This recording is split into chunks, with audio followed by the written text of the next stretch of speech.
Hey, welcome back to the Baco Motorsports Power Hour. I'm Mike Griffith, Bakersfield, California motorsports rider here with the Kern County Raceway Park segment. I have the magnificent Steve Hughes in. It was the great. Now we've gone to the magnificent Steve Hughes. I'll just keep going up and up and up. You have to come up with more adjectives. Adjectives. Yeah. I'll figure out some way. Yeah, that's great. So we've got Steve in here. He's got his voice back after a big weekend of racing out there. Yeah. It was great. fine. You weren't double dipping. You didn't have to do wasn't. Friday, Saturday. No, so. that's coming up on May 5th and 6th. And besides that, you have help out there. I do. You're not. Jason Reed does a fantastic job. So does George Harmer, and they were all in force last Saturday night. Yeah, we had the Spears SRL Southwest Tour coming to town. Mm-hmm. Their first points race of the season at KCRP. Their second points race of the year, and it was an entertaining race. It certainly was. It certainly was. You know, the Bulwark FR Timberland Pro 150.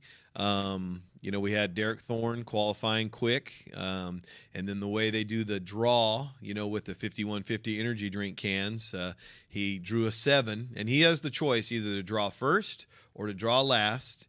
He chose to draw last, and what was left was the number 7. So he started in 7th spot. Didn't take him very long to get up to the front and stay there for the majority of the race. But a lot of great racing going on from first back to about 15th. Yeah. It was action all night long. Got that, and then Blaine Rocha was the winner, kind of a surprise winner. And Chris, go ahead and show a video that kind of highlights the racing action.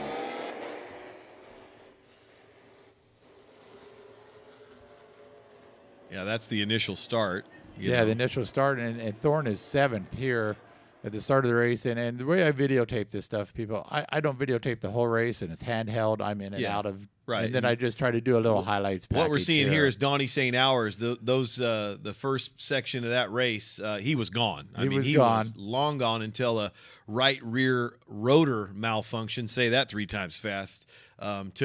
Took him out of the race. Yeah, and then what we have here is Cole Moore in the 20, and here comes Derek Thorne in the 43. Christian McGee right there in the 26. And you can see 2x2 here racing, battling for many laps. Yeah.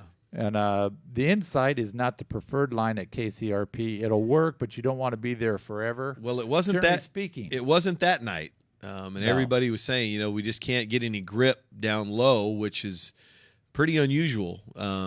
You know, the line does move up throughout the evening, but early on it seemed like a car width and a car width and a half was the place to be to get around the big half mile. You got Thorne had edged into the lead there. And then here's some of the racing back in the pack. 3 local drivers right there. And they had a pretty good battle for quite a while in that first 75-lap segment. Yeah, I mean, it seemed like for the entire race, those 3 were in close proximity to each other. Lance Wilson in the 15 and the 22 of Buddy Shepard and the 17 of the Chainsaw Johnny White. Yeah, in a car usually driven by David Mayhew, who had a bicycle race or something to attend to. Yeah, so. And I think Johnny White did pretty good. He did pretty good. Absolutely. So we have a restart here. It was Thorne and Christian McGee really running 1-2 all night long, with the 48 of Ricky Schlick and the 21 of Blaine Rocha right there. They were the only time that they were the quartet that the 26 got the bottom to stick, and oops, he came up and went over on the 43. Yeah. And ended his night, but Derek Thorne had nowhere to go. That was with 10 laps to go, and here I am. Thorne got sent to the rear because he made contact with the leader. No fault of his own, but the rule states if you touch the leader, you go to the back. It doesn't leave any discretion for making a call. So he went to the rear of the lead field. The 48 of Schleck led the first lap on this restart with about 10 to go, and then you see the 21 here, Blaine Rocha, comes around, gets a good drive off the inside, and he's going to eventually take the lead here and go on to win. But a tough break for both the 26 and the 43 cars. The 26 because he had finally got that bottom to work and was edging ahead. Yeah.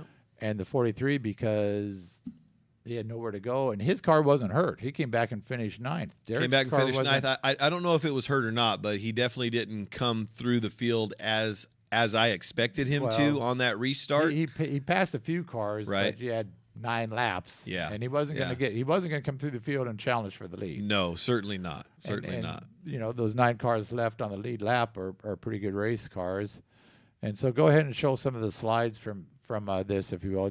Oh, this is what a tire looks like before you race. And Tomahawk took, and a lot of that's what it looks like after 150 laps when you're done racing or done with yeah. the practice session out there. It's done used up. So wow. So there's a kind of a difference in the tires, and that was a man of the night there for quite a bit of the race. You know, let's talk about, if we could just rewind, and I don't mean on the slides, but just go back a couple of years in time. Derek Thorne was always fast at Kern County Raceway, but seemed to just come up a little short for those couple of years. Right. Now, the last couple, he's been the dominant car at KCRP in the Spears Southwest Tour Series. And then we saw what he did in the 2017 version of the Winter Showdown, leading all 250 laps, which was unbelievable. It's not like Derek has dominated for a decade at Kern County Raceway. It's just been the recent success in the Southwest Tour. He's always been quick, and he's been running. Yeah. And this race, let's be fair, he was over a second ahead of Christian when that caution came out. A couple of lap cars spun, and he just missed them. Yes. In turn 2, almost got caught up in. Did. It threw something not his fault, and that set up the restart, which led to Blaine Rocha winning. So there you have racing. Yeah, absolutely. And Derek will even tell you that's why we run all 150 laps. I mean, it's not you're just going to go out there and guarantee a win. He did have the quickest car, obviously, set quick time, led a ton of laps. But when it's on the line, with 10 to go, and believe me, I can see it from both sides. It was a tough break for Derek Thorne being sent to the back, and of course not being clear on the front straightaway ended Christian McGee's night as well, who had a very, very fast car. What I saw where I stand during those races is in basically the apex of 3 and 4, and I'm raised up there, and it looked to me throughout the race that McGee's car was a little bit better through the center of the corner through 3 and 4. But as we were counting down the laps on lap 140, as you said, Derek Thorne had a 1.3 second lead over Christian McGee, with basically 10 laps to go. If that caution wouldn't have happened, Derek would have just cruised to the win. Would have, could have, should have, and that's racing. Yeah. There you go. So Lance Wilson, their good run. As we said, Johnny White in the 17, a good run for Johnny. Bobby Hodges, I think he finished 3rd in this, so another strong run for Bobby. Yeah, he came into Kern County Raceway with the points lead after an epic battle between himself, Derek Thorne, and Willie Allen down in Irwindale.